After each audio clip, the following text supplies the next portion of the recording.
Assalamualaikum warahmatullahi wabarakatuh. Kami berempat akan menjelaskan ujian tengah semester di bidang lingkungan bisnis.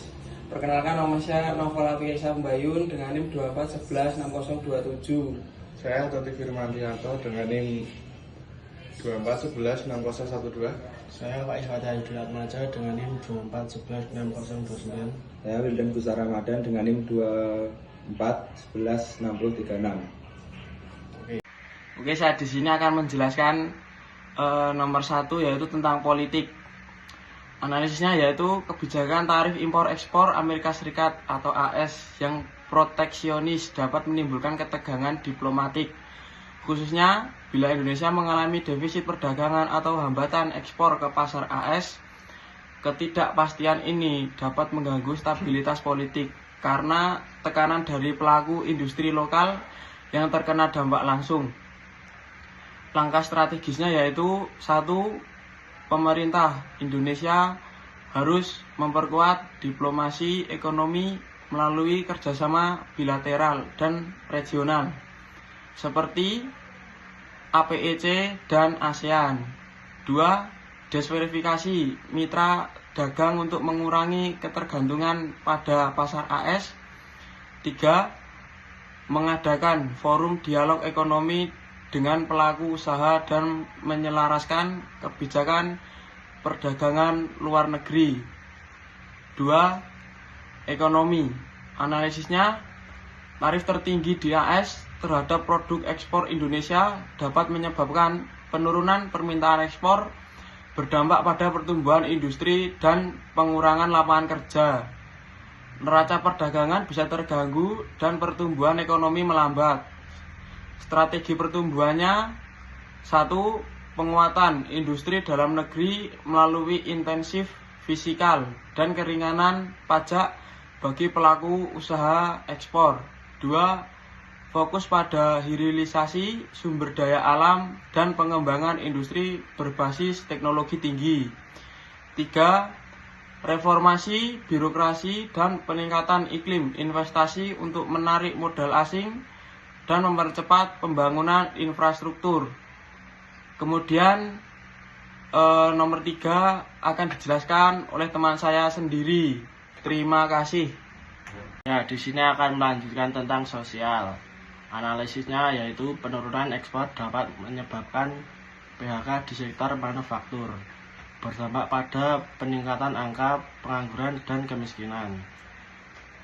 Program sosial yang direkomendasikan: 1. Program pelatihan keterampilan kerja. 2.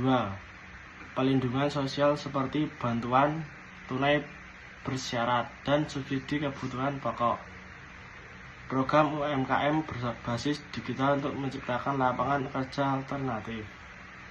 Yang keempat, saya akan menjelaskan tentang teknologi.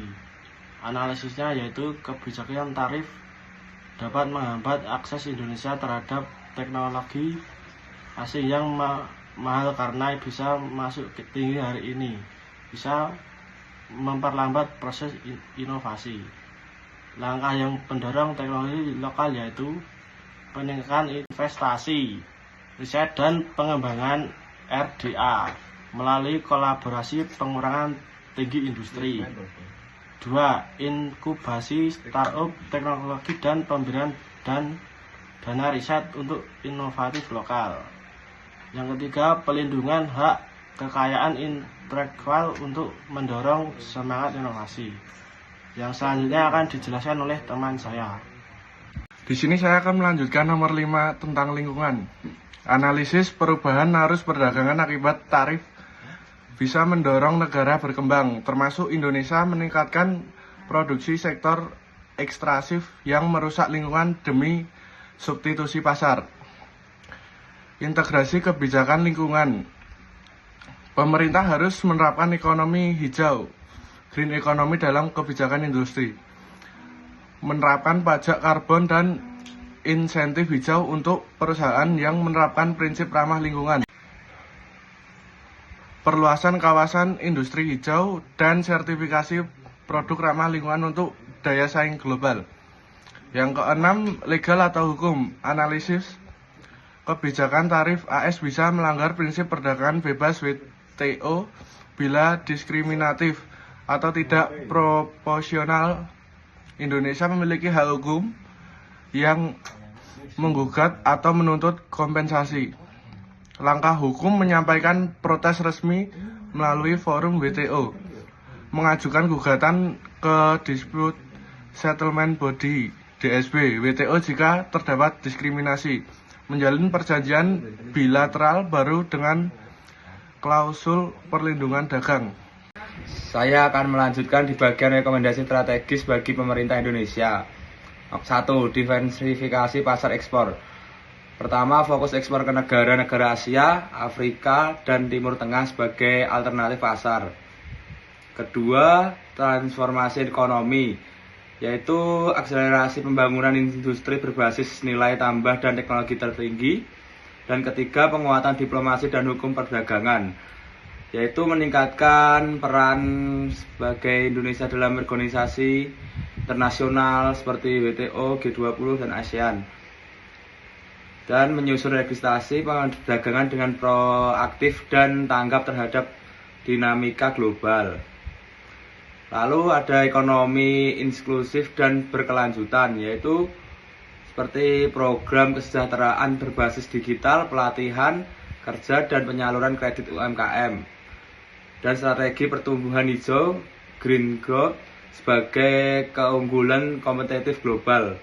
Kelima, yaitu pemerintahan teknologi lokal, menjadikan teknologi lokal sebagai prioritas nasional termasuk melalui program Bangga Buatan Indonesia, dan memperkuat ekosistem inovasi nasional melalui insentif pajak dan kemitraan strategis. Dengan langkah-langkah di atas, Indonesia dapat menjaga kestabilan domestik, memperluas peluang dagang, dan membangun fondasi menuju status negara maju dengan pertumbuhan ekonomi 8% secara berkelanjutan. Sekian. Terima kasih.